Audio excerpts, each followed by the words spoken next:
अभी जो 14 लोगों पे जो ये आरोप लगा हुआ है, अपहरण का और हत्या का आरोप लगा हुआ है, तो ये भी तो झूठा आरोप ही लगा हुआ है ना। समय पे तो इन लोगों ने सहयोग ही दिया शिव बाबा को, और जिन्होंने सहयोग नहीं दिया वो अभी आकर के झूठे आरोप लगा रहे हैं। तो इस पे आपका क्या विचार है भाई? अभी हत्या हुई है नहीं हुई है, स्वेच्छा से शरीर छोड़ा है अगर, तो वो बात भी ब्राह्मणों की दुनिया से छुपा के तो रखी ना। अपराधी तो है ही। सारे ब्राह्मण परिवार से जो परिवार का मुखिया है उसके बारे में बात छुपा के रखना यह अपराध नहीं है। अभी बाबा किसी चंद 5 6 10 लोगों का बाबा है या सारी दुनिया का बाबा है? जिस मुकर्रर रथ में, जिस मुकर्रर रथ में आके पाठ बजाता है, अरे जिसके लिए लोगों ने अपना तन लगाया, धन लगाया, समय संबंध संपर्क लगाया, सब कुछ छोड़ छाड़ के सालों साल से ईश्वरीय सेवा में अर्पण हो गए, अपने लौकिक परिवारों को नहीं पूछा, तो बाकी चीजें तो भले छुपा दो, ये बात तो छुपानी नहीं चाहिए ना। लाश को आज की डेट में न गवर्नमेंट को, न एडवांस पार्टी वालों को, न प्रशासन को, न सीबीआई को, किसी को इन्होंने डेथ सर्टिफिकेट भी नहीं दिखाया।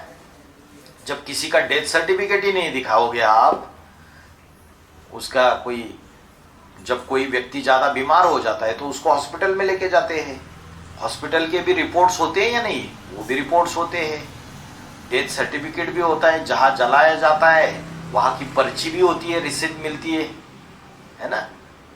तो वो सारी चीजें अगर आप छुपा के रखोगे तो गवर्नमेंट, पुलिस प्रशासन क्या सोचेगी कि इनकी हत्या कर दी, है ना। तो आप अगर खुल के वो चीजें 8 नवंबर 2022 की घटना को 10 नवंबर में डिक्लेयर कर देते थे, कोर्ट में केस चल रहा था, सीबीआई के पास, सीबीआई का केस चल रहा था दिल्ली हाई कोर्ट में, वहां भी आपने बातें छुपा के रखी, आपने किसी को नहीं बताई। सारे ब्राह्मण परिवार के तो आप अपराधी हो ही, उसके बावजूद दुनिया का कानून बना है उसको तो फॉलो करना पड़ेगा भाई। ऐसा नहीं कि आप चीजों को छोड़ दोगे तो दुनिया में जो कानून बने हुए हैं उस कानून के अनुसार जो ऑफेंसेस क्रिएट हो जाते हैं उसके अपराधी हो गए। अभी किसी ने अपने कोई पर्सनल, व्यक्तिगत अपने उद्देश्यों को पूर्ति करने हेतु, अपने मोटिव्स की पूर्ति करने हेतु ये कंप्लेंट दिया, जिसकी एफआईआर रजिस्टर्ड हो गई। तो ऐसे नहीं तो ऐसे ड्रामा प्लान अनुसार जो भी चीजें की उसका कैसे न कैसे तो कॉन्सिक्वेंसेस होने ही थे, है? तो उसके कॉन्सिक्वेंसेस सामने आ गए।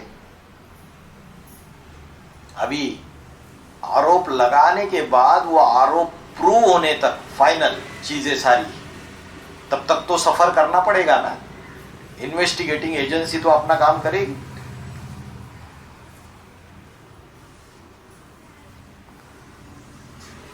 एक झूठ अगर व्यक्ति बोलता है तो उसको छुपाने के लिए उसको 100 झूठ बोलने पड़ते हैं। यही हुआ। अरे यहां सचखंड की स्थापना हो रही है या झूठखंड की स्थापना हो रही है? वो जो बड़ी बड़ी बहनें हैं और उनकी मुखिया माया बेटी, उसके अंडर द कंट्रोल ये सारी चीजें हुई है। और हमने बार बार इन चीजों को इन्फॉर्म किया सारे ब्राह्मण परिवार को, लेकिन जो भगत आत्मा है वो मानने के लिए तैयार नहीं। उनको प्रूफ चाहिए तो भाई ले लो, पुलिस इन्वेस्टिगेशन करके प्रूफ निकाला। एक तो उन्होंने निकाला ही, एफआईआर रजिस्टर करने के पहले हैदराबाद में एक माता है चंद्रलेखा माता, चंद्रलेखा माता के मकान में बाबा रुके हुए थे गुप्त रूप में, और वो चंद्रलेखा माता ने स्टेटमेंट दे दिए कि हाँ बाबा यहाँ थे, बाबा बीमार थे, उन्होंने दवाइयाँ काम भी कर रही थी लेकिन उन्होंने दवाइयाँ लेने से मना कर दिया, और दवाई लेने से मना कर दिया और फिर बाबा ने शरीर छोड़ दिया। तो उसके स्टेटमेंट आ गए, जो बोलती है मेरे घर में रुके थे, उसी ने स्टेटमेंट दे दी है, उसी के आधार से उन्होंने एफआईआर रजिस्टर्ड कर दी। तो इतना तो साबित हो गया कि तुम्हारे घर में रुके थे। तो फिर भाई कौन छुपाता है दुनिया में? किसी के घर में कोई बुजुर्ग व्यक्ति शरीर छोड़ देता है तो छुपा देते हैं, अरे समाज के 4 लोगों को भी बुलाते, रिश्तेदारों को भी बुलाते, सबको बुलाते। या तो भेद का परिवार है, ब्राह्मण परिवार, सबसे छुपा दिया। तुम जिम्मेवारी लोगे कि भाई बहनें यज्ञ छोड़ के चली जाएगी, आत्माएं जो कमजोर है वो ज्ञान से टूट जाएगी। अरे भाई, जो मुख्य मुख्य बारदारी है, जो मुख्य मुख्य है, उनसे भी आपने बताया या उनसे भी छुपाया? उनसे भी छुपा दिया आपने। तो आपकी जो डिसीजंस थी वो गलत डिसीजंस थी, आप निगेटिविटी में चले गए, तो उसका खामियाजा भुगतना पड़ेगा। तो हो गया। इसी उद्देश्य के लिए इतना बड़ा कांड किया उन्होंने। क्या कांड किया? भाई बाबा को कांड छुपाया, थोड़ी बाबा किया। की डेड बॉडी हाँ, ऐसे किया। छुपाया। भाई जी, सच्चाई छिपती है नहीं है, सच्चाई सिर पे चढ़ के बोलती है फिर। हाँ, कानूनी चीजों की जानकारी भी नहीं है। और जिसको बाबा ने निमित्त बनाया उन चीजों के लिए, उससे कोई एडवाइस लिया नहीं, उससे भी बात छुपा दी।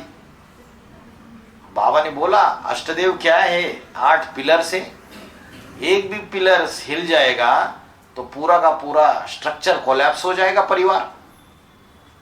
तो जो एक पिलर इंपॉर्टेंट पिलर है, उसको तो तुमने वीडियो निकाल के ग्लानि कर दी है, उसके बारे में तो झूठी झूठी बातें फैला दी, ग्लानि कर दी।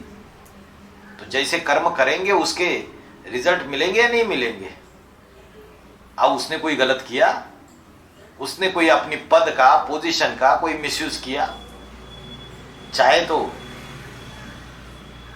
लीगल एक्शन हो सकती थी, लेकिन नहीं लिया आज तक है?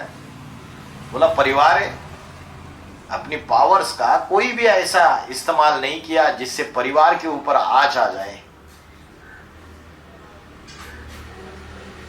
तो जो निगेटिविटी की और जो बड़े लोगों ने, बड़ी बहनों ने, इंचार्ज बहनों को, सारे ब्राह्मण परिवार में जो ग्लानि की बातें झूठी झूठी फैलाई, तो इन कर्मों का हिसाब किताब संगम युग में चुकतू होगा या नहीं होगा? होगा। For every action there is equal and opposite reaction. कर्मों का हिसाब किताब है, वो चुकतू करने ही पड़ेंगे, आज नहीं तो कल, चाहे घटनाक्रम कुछ भी हो जाए। फिर भाई जी, तो इतनी बड़ी बात को एकदम से अनाउंसमेंट भी तो नहीं किया जा सकता ना, सारे सभाओं में, सारे ब्राह्मण परिवार में, नहीं तो फिर तो और ज्यादा वो हो जाएगी, अफरा तफरी मच जाएगी। एकदम से अनाउंसमेंट नहीं करेंगे तो परिवार के जो मुख्य बाती है उनसे भी छुपाएंगे। अनाउंसमेंट नहीं किया जा सकता तो तुमको बाकी चीजों के अनाउंसमेंट करना आता है। बहुत बढ़िया तुमको ये मिला हुआ है पावर कि किसी के बारे में कीचड़ उछाल दो, अनाउंसमेंट कर करके वीडियो चला दो। बाकी अनाउंसमेंट नहीं कर सकते तो जो परिवार के मुख्य मुख्य भाती है, बड़े लोग हैं, उनको सबको बता सकते हैं? नहीं बता सकते? उनको तो बता सकते हैं। कहा 8 नवंबर 2022 और कहा 25, 3 साल हो गए। और खेतों में और सब जगह जो सब कुछ छोड़ छाड़ के बैठे हुए बाबा की आस में, वो लोग तो अभी टूट गए कि हमसे क्यों छुपाया, हमने तो सब कुछ अर्पण कर दिया। तो देवियों के अधीन रह गए तो देवियों ने धोखा दे दिया। तो अभी नंबरवार डूबीजा कर रहे हैं।